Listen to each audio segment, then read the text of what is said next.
He had it all. Private helicopters. Designer everything. A last name that made grown men bow down. But inside, he was dying. Failing every single test. Drowning in his own emptiness. Everyone had given up on him. His teachers. His classmates. Even his own father looked at him like he was a waste of space. Until one morning, in the darkest hallway of that fancy school, a cleaning lady, a woman nobody even looked at twice, said 7 words that shattered everything he thought he knew about himself. He thought she was just there to mop the floors. He had no idea she was about to mop up every lie he'd ever believed. What happens next will make you question everything you think you know about success. Don't you dare look away. Welcome to the story room. While you are here, please hit the subscribe button and comment your view on the story and where you're watching from. Let me tell you about a boy who had everything and nothing at the same time. A walking contradiction. A tragedy wrapped in expensive clothes. His name was Julian Cross. 17 years old. The only son of Raymond Cross, a real estate empire owner whose face appeared on magazine covers like clockwork. The Cross name wasn't just known in Boston. It was feared, respected, worshipped. Julian grew up in a world most people only see in movies. Penthouse apartments with views that touched the clouds. Private chefs who cooked whatever he wanted, whenever he wanted it. Birthday parties where celebrities showed up not as guests, but as entertainment. He had cars before he had a license. Credit cards with no limits before he understood what money actually meant. But here's the thing about golden cages. They're still cages. At 17, Julian attended Westbrook Academy, one of the most elite private schools on the East Coast. Did he earn his spot? No. His father's donation check did the talking. $5 million bought him a seat at a table he had no business sitting at. And everyone knew it. Inside those pristine hallways with marble floors and chandeliers that cost more than most people's homes, Julian was famous for all the wrong reasons. His arrogance, his designer clothes that he wore like armor, and his spectacular academic failure. His grades were a disaster. Not just bad. Catastrophic. Teachers gave him passing marks not because he deserved them, but because they were terrified of what would happen if they didn't. The Cross family didn't just donate to the school. They practically owned it. Julian didn't care. Why should he? One day, he'd inherit billions. What could a report card do that his last name couldn't? He mocked teachers openly. Laughed during lectures like they were comedy shows put on for his entertainment. When a classmate once tried to help him with homework, Julian looked at him and said, "I'll be signing your paycheck someday. Save your energy." The quote spread through the school like wildfire. But nobody confronted him. Nobody dared. The faculty tiptoed around Julian like he was a bomb that might explode if handled wrong. At home, things were even colder. His father, Raymond, was a self-made billionaire who clawed his way up from nothing. A man made of ice and business deals. He didn't believe in second chances. Not in business. Not in life. Not even with his own blood. One night, after another call from the school about Julian's failing grades, Raymond stood in his office, back turned to his son, staring out at the Boston skyline. "You're a disgrace," Raymond said, voice flat and emotionless. "If you worked for me, I'd fire you on the spot." Julian crossed his arms, rolling his eyes. "Good thing I'm your son, and not your employee." Raymond turned around slowly. His eyes were cold. "Dead. The world doesn't care whose son you are. Either you become someone worth remembering, or you'll just be another spoiled rich kid with a trust fund and no spine. And I won't carry you." The silence that followed felt like being slapped. Raymond wasn't joking. He meant every word. The next day, Julian showed up at school like nothing happened. He pulled into the student parking lot in his brand new Tesla, a birthday gift he didn't even ask for, and walked through the entrance like he owned the place. Some students stared with envy, others with disgust. But there was one person who didn't look away. Her. An older black woman, probably in her 50s, was mopping the floor near the side entrance. Her posture was upright, her movements slow and deliberate. Her uniform was faded but clean. And her eyes were sharp. alert, watching. Julian didn't notice her. To him, she was invisible, just part of the background. The help. The cleaning lady. Nothing. But that was about to change. School got harder. Not because the work was difficult, but because Julian couldn't hide anymore. Tests came back with grades so low, they were almost impressive. A 12% on an English exam, 21% in history. In biology, he didn't even bother showing up for the final. Then his father did something Julian never expected. He cut him off. No more credit cards. No more car. No more private driver. Julian had to take the public bus to school like everyone else. And for the first time in his life, he felt what it was like to be ordinary. One bitter morning, as Julian trudged through the hallway with his head down and his hands shoved deep in his jacket pockets, he passed the cleaning lady again. She was whispering something under her breath while mopping, something that sounded like poetry or philosophy. Julian stopped. "What did you just say?" The woman looked up. Come. Unafraid. Her voice was steady. "Nothing you're ready to understand yet, boy." Julian laughed, but it wasn't a real laugh. It was uncomfortable, nervous, because something about her words stung in a way he couldn't explain. She turned and walked away, pushing her cart down the hallway like nothing happened. But Julian stood there for a long time, frozen, thinking. Who was she? Why did her words feel like they'd punched a hole through his chest? He shook it off and kept walking. But that night, lying in bed staring at the ceiling, he kept hearing her voice. "Nothing you're ready to understand yet." What did that mean? The next week, Julian got his literature test back. A plain white envelope with his name scrawled on the front. He opened it expecting the usual mercy grade. Maybe a low C. Maybe something his teacher gave him just to avoid confrontation. But when he unfolded the paper, his stomach dropped. Grade 14/100. Scrawled at the bottom in red ink. Did you even read the assignment? Julian stared at the page, blinked, looked around. Nobody was laughing. This wasn't a joke. More tests came that week. Math, 19%. History, 27%. Biology, 0. It wasn't funny anymore. The school counselor called him in. Her voice wasn't gentle this time. It was sharp, clinical. "Julian, you're not just struggling. You're failing. Statistically, you're at the very bottom of the senior class. If this continues, you won't graduate." Julian shrugged, but his hands were shaking. "I'll hire a tutor." "You've already had 4. They all quit." That shut him up. Later that day, Julian left the counselor's office through the back exit to avoid being seen. He didn't want anyone asking questions.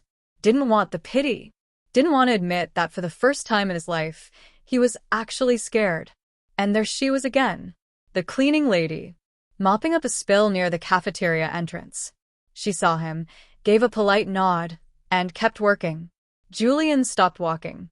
"You said something last time," he blurted out, "about me not being ready to understand." She stood slowly, wringing out the mop, and looked at him carefully. "And you remembered it. That's a start." Yeah. "I mean, it stuck with me." He paused. "It's kind of weird for a janitor to be talking like that." "It's weirder," she said calmly, "when a boy with the whole world at his feet can't pass a simple reading test." Julian bit the inside of his cheek. That one hurt. "You used to be a teacher, didn't you?" Her eyes flickered with something. Surprise, maybe. Or sadness. "Not just a teacher. I taught college literature and philosophy before life decided to rearrange my plans." "Then teach me," Julian said. The words came out fast. Desperate. Please. Help me. "I can't keep failing like this." The woman studied him for a long moment. Then she spoke, her voice firm. "One condition. You leave your name and your ego at the door. You start from 0. From the bottom. Like everyone else." Julian swallowed hard. Fine. I can't keep doing this." She nodded. "Then we start tomorrow. Before school. 6 in the morning. East Wing hallway. Don't be late." "Wait," Julian said. "What's your name?" The woman smiled faintly. "Grace Montgomery. But you can call me Miss Grace." The next morning, Julian showed up at 5:55. The school was silent, wrapped in fog and darkness. He found Grace in the East Wing, polishing the floor in slow, careful circles. She wore simple earbuds and hummed something soft. Gospel, maybe. Julian stood awkwardly, clutching a notebook like it was a lifeline. "You showed up," Grace said without looking up. Good. "That's the first test. I thought we were starting with English or something." "We are. But first, you need to learn how to listen." She stopped mopping and looked him in the eyes. "Do you know why you're failing, Julian? Because I'm bad at school? And if you're enjoying this story so far, you'll want to subscribe, because this is only the beginning." No. Because you've never been taught how to think. You've been taught how to perform, how to smile, how to use your name like a weapon. But nobody ever taught you how to use your mind. Julian didn't know what to say. Grace pulled a worn notebook from her bag and handed it to him. "Every morning, you meet me here, 1 hour before school. And every evening after I finish cleaning, you sit and write. What you learned, what you felt, what confused you. No grades, no judgment, just honesty." Julian opened the notebook. Blank pages. An invitation. A challenge. "What if I fail again?" Grace smiled. "Then you'll finally be doing it right." Days turned into weeks. A rhythm began to form. Something almost sacred. Julian showed up early every morning. Grace greeted him without ceremony. Just questions. "What did this sentence make you feel? Why do you think this character stayed silent? Can you tell me what courage sounds like?" She didn't lecture. She provoked. She challenged. She made him think. And slowly, something shifted. Books stopped feeling like chores. Words started pulling at his chest. He began to see meaning between the lines. The notebook filled up, not with answers, but with thoughts, reflections, fears. He wrote about his father, about pressure, about how angry he was at feeling empty all the time. Grace read every word, and every word mattered. One evening, while Julian was writing in the empty cafeteria, 2 boys walked by laughing. One of them, Tyler, a basketball star, nudged his friend and said loud enough for Julian to hear, "Look at rich boy now. Getting life lessons from the cleaning lady." Julian's jaw clenched. He was ready to stand up, ready to fight. But Grace placed a gentle hand on his shoulder and whispered, "You don't measure depth with a shallow ruler." Julian looked up at her. That one sentence hit him harder than any insult ever could. Later that night, Julian's phone buzzed. A message from his father. "They sent me your updated academic record. One last warning. Turn things around or you're done. No trust fund. No apartment. Nothing." Julian stared at the screen. He didn't reply. But for the first time in his life, he didn't feel afraid. He felt ready. Friday arrived with tension in the air. The school buzzed with end-of-term energy. Report cards. College meetings. Graduation planning. Julian walked through the crowd gripping a folder full of revised essays, rewritten assignments, and a final paper titled "The Illusion of Power," written entirely under Grace's guidance. He'd never been proud of schoolwork before. But this felt different. He thought maybe, just maybe, his father would be proud too. But when he reached the main office, Raymond Cross was already there, standing by the window in a sharp black suit, scrolling through his phone like the world owed him answers. "You're late," Raymond said without looking up. "Let's get this over with." The school counselor handed over Julian's progress report. Julian reached for it, but Raymond snatched it first. He scanned the page. The grades were better. Not perfect, but steady improvement. Glowing comments from teachers. Shows real effort. Participating actively. Significant attitude change. Raymond closed the folder with a dull snap. "This is what you call progress." Julian exhaled. "I'm trying. I'm actually trying." "Trying with who?" Raymond's voice was ice. "The tutors quit." "Who's been helping you?" Julian paused. He didn't want to expose Grace. But something inside him said it was time for the truth. "Grace. The janitor." Silence. Raymond blinked. Then he laughed. Sharp. Cold. Prull. You're joking. She used to be a professor. She's a janitor, Raymond cut in. That's all that matters. Julian's voice rose. She taught me more than any of your expensive tutors ever did. She taught me how to think. Raymond took a step forward, his voice low and threatening. You're embarrassing this family. You're wasting time with people who have nothing to offer.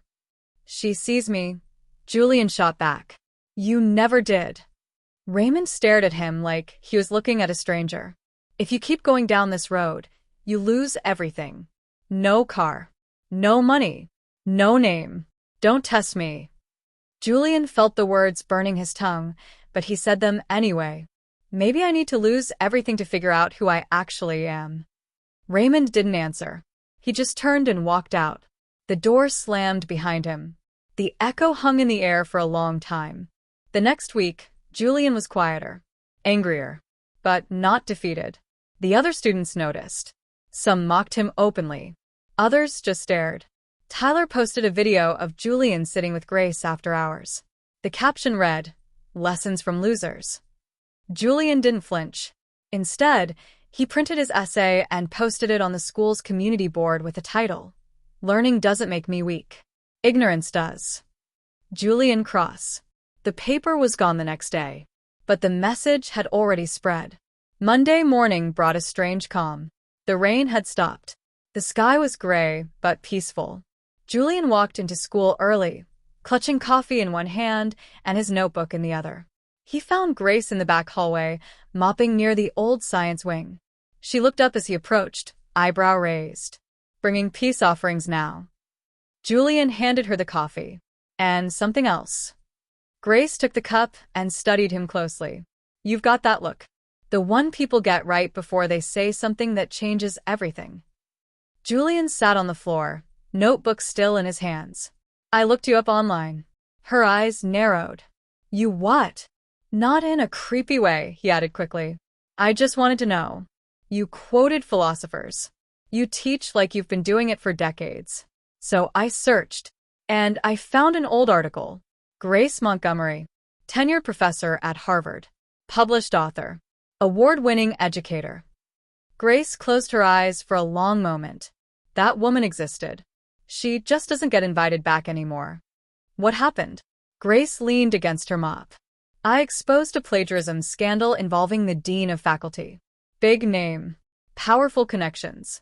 I refused hush money. So they buried me. Quietly. Permanently. The people I trusted disappeared. And then my husband died in a car accident on his way to a conference I organized. Julian's throat tightened. You lost everything. Everything except my mind, she said softly. And my voice. Julian nodded slowly. Then I want to make you a deal. Grace raised an eyebrow. What kind of deal? I want you to teach me. Really teach me. Like, I'm one of your college students. Don't hold back. Don't treat me like I'm fragile. I want to learn everything you know. I want to be someone not because of my name, but because of what I do. She looked at him carefully. Something was different in his eyes. Not defiance. Not arrogance. Determination. And what's your part of the deal? She asked. I won't quit, Julian said firmly. No matter how hard it gets. I'll fail, rewrite, relearn, whatever it takes. Grace stood silent for a moment. Then she extended her hand. Then we've got a deal. They shook on it.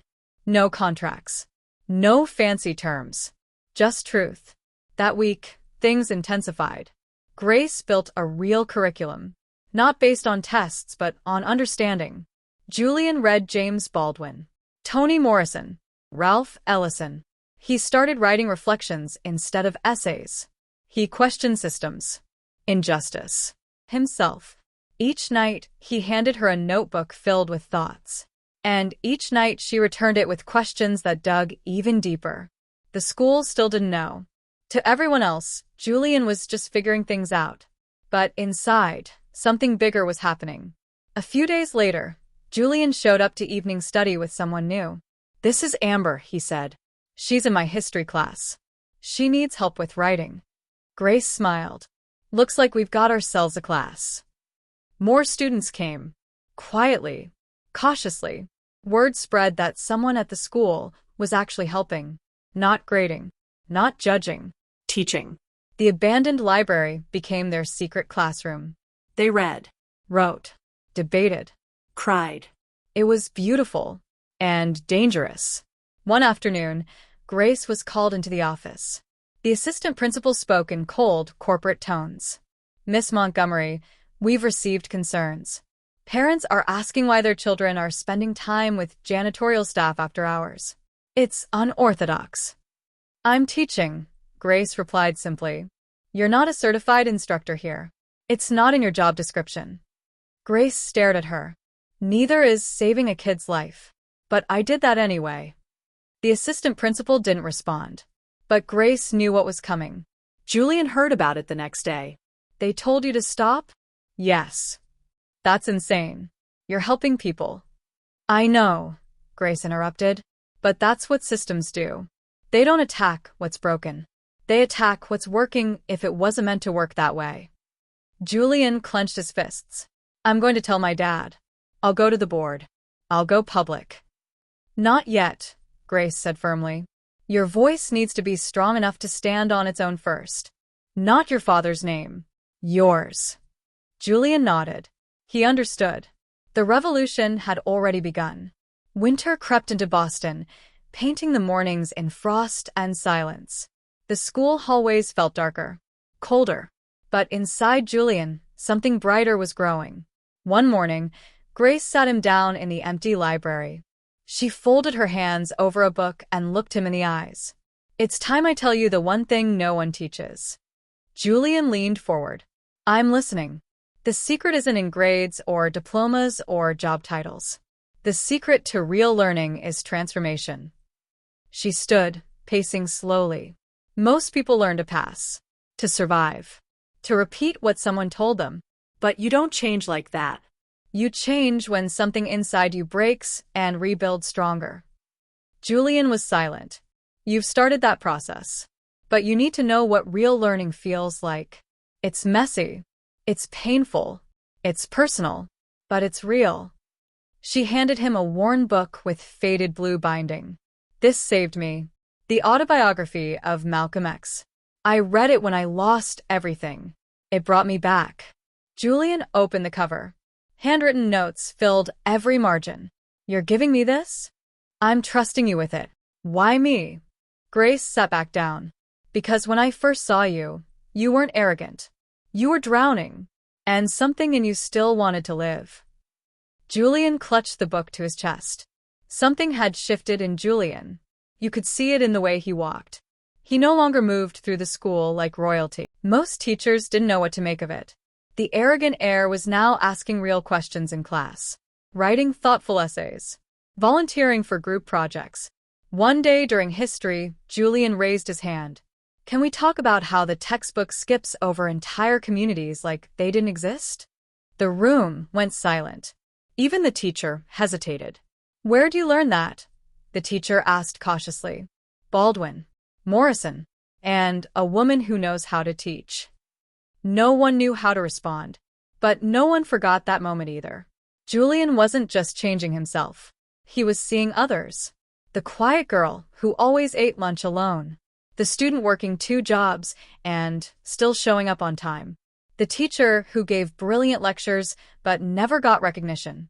And he realized something powerful. Once you learn to really see people, you start to notice how many go unseen. Each day with Grace continued like clockwork. Mornings of deep questions. Evenings of writing.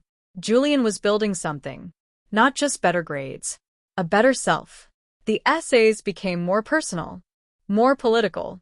More powerful. Grace corrected them with tough love. Red ink. Sharp notes. Don't just say it. Mean it.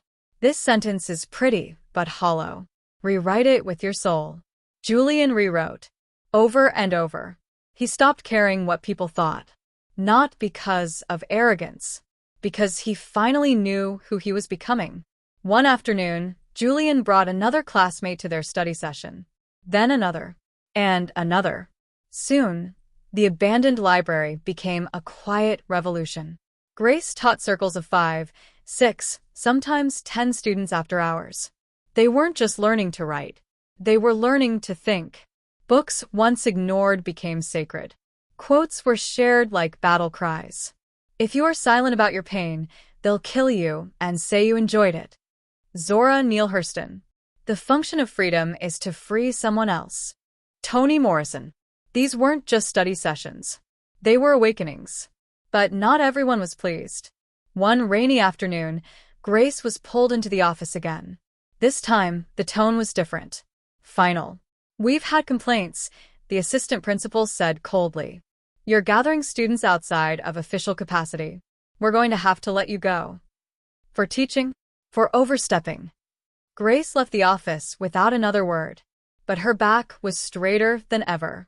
The next morning, Julian found out. "They fired you." "They're scared," Grace said calmly. "Of what?" "Of someone with no power teaching students how to have real power." "I'll speak out. I'll call my dad." "No," she said, placing her hand on his shoulder. Not yet. "Your voice needs to stand on its own. Not as a cross. As Julian." He nodded, teeth clenched. But something inside him said the storm was close. It happened faster than he expected. Julian walked into the garage after school, drenched from rain, gripping a paper with a bold red A on it. The first he'd earned all year. The essay was titled "The Courage to Unlearn." His teacher's comment: "You found your voice." He wanted to show his father. Not for approval. For truth. He found Raymond standing beside a brand new sports car, speaking on a Bluetooth headset about acquisitions. "Dad," Julian said, holding the paper. "I want to show you something." Raymond took it with a blank face. Scanned the title.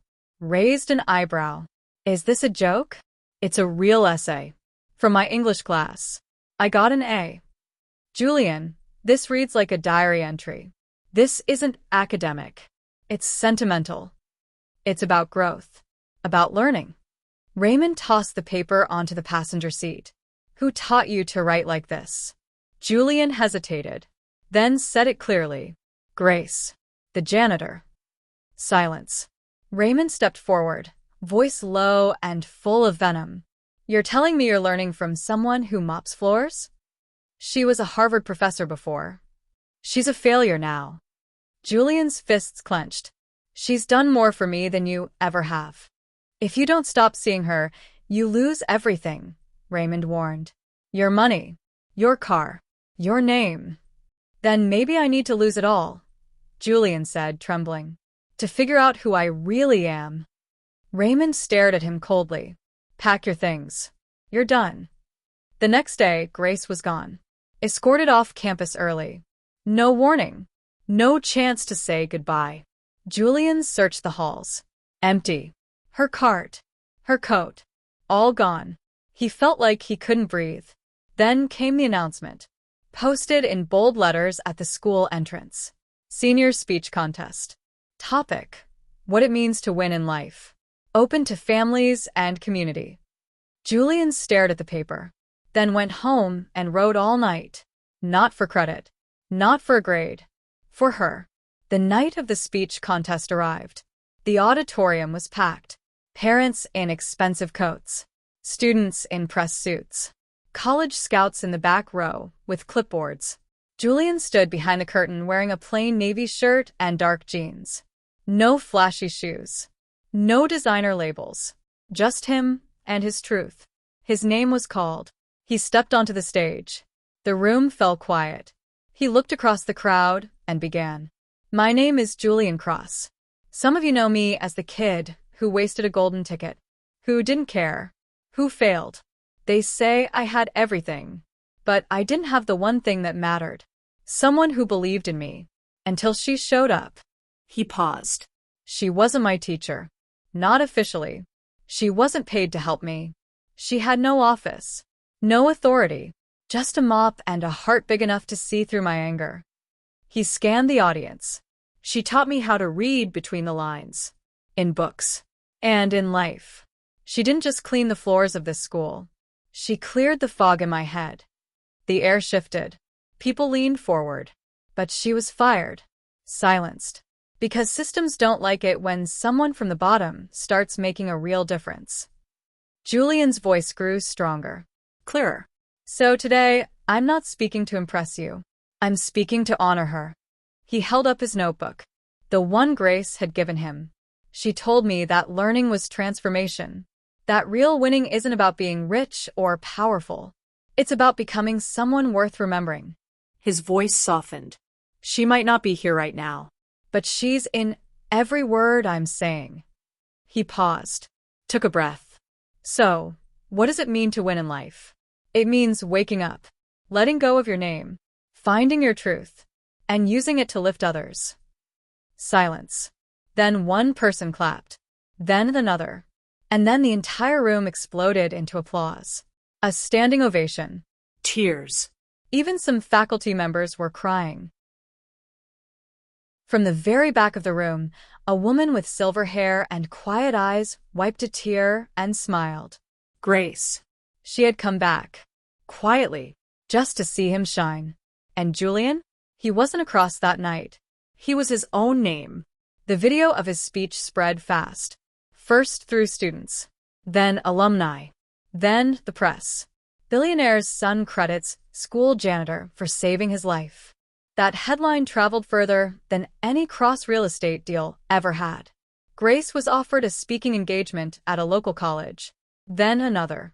Then a teaching position. Doors reopened. Not because of a resume, because of truth that couldn't be ignored anymore. Julian passed every class. Not with pity, with purpose. He declined Ivy League offers and chose a small college focused on social justice and education. When asked why, he said, "Because I want to teach the way she taught me, and build the kind of place where no one has to ask permission to be seen." Months later, the sun was high over Boston the day Julian knocked on a modest front porch, holding an envelope. Grace opened the door, wearing a simple cardigan and a look of quiet surprise. "You didn't have to come all the way out here." "I did," Julian replied, handing her the envelope. Inside, his high school diploma, his college acceptance letter, and something else. A handwritten proposal. "I want to start something," he said. "A center. A place where people can learn like I did. With honesty. With depth. Without shame. I want to call it the Grace Montgomery Institute." Grace read the letter. Tears filled her eyes. "Why me?" "Because everything I am now started with you." She looked up. "Only if we do it together." Always. Months later, the Grace Montgomery Institute opened its doors in a repurposed community center in the heart of the city. Classes, mentorship, late-night writing circles. Kids who had been written off now had a second chance. Grace taught again. With chalk. With books. With freedom. Julian ran the center's programs, but never stopped learning. And the city took notice. Awards came. Articles followed. But the real reward came when a 12-year-old girl, struggling and scared, handed Grace a notebook and said, "This place made me feel smart for the first time." Grace cried that day. So did Julian. As for Raymond, he came quietly to the Institute's opening, stood in the back, watched his son speak about justice, humility, and healing. After the event, they met outside. "I didn't expect to cry," Raymond admitted. "I didn't expect to forgive you," Julian said. They hugged, not as father and heir, but as two men trying. Years passed. The Institute grew, changed lives, saved futures. One evening, Julian took the stage again, this time for a National Education Award. He held the microphone, Paused, and said, "They said I failed everything, until I learned one thing that changed my life. That greatness doesn't come from being seen. It comes from seeing others." He smiled. And sometimes the person who teaches you the most isn't in a suit or a corner office. They're holding a mop, quoting philosophers while no one's listening. Her name is Grace Montgomery, and she didn't save just my grades. He paused, voice breaking. "She saved my soul." The room stood. Applause thundered. Cameras flashed. And in the front row, Grace sat with tears streaming down her face. Because this wasn't just a story anymore. It was theirs. A story about second chances, about seeing people, about learning that wisdom doesn't come from wealth or titles or last names. It comes from truth, from humility, from love. And sometimes it comes from the woman cleaning the floors while everyone else walks by. If you believe in stories that inspire, challenge, and give voice to those who are often unheard, share this. Someone needs to hear it today. Someone needs to know that it's never too late to become who you were meant to be. Because transformation doesn't start when you have everything. It starts when you finally see what really matters. Thanks for your watching. Don't forget to share, like, and subscribe to the Story Room for meaningful stories that inspire and teach life lessons.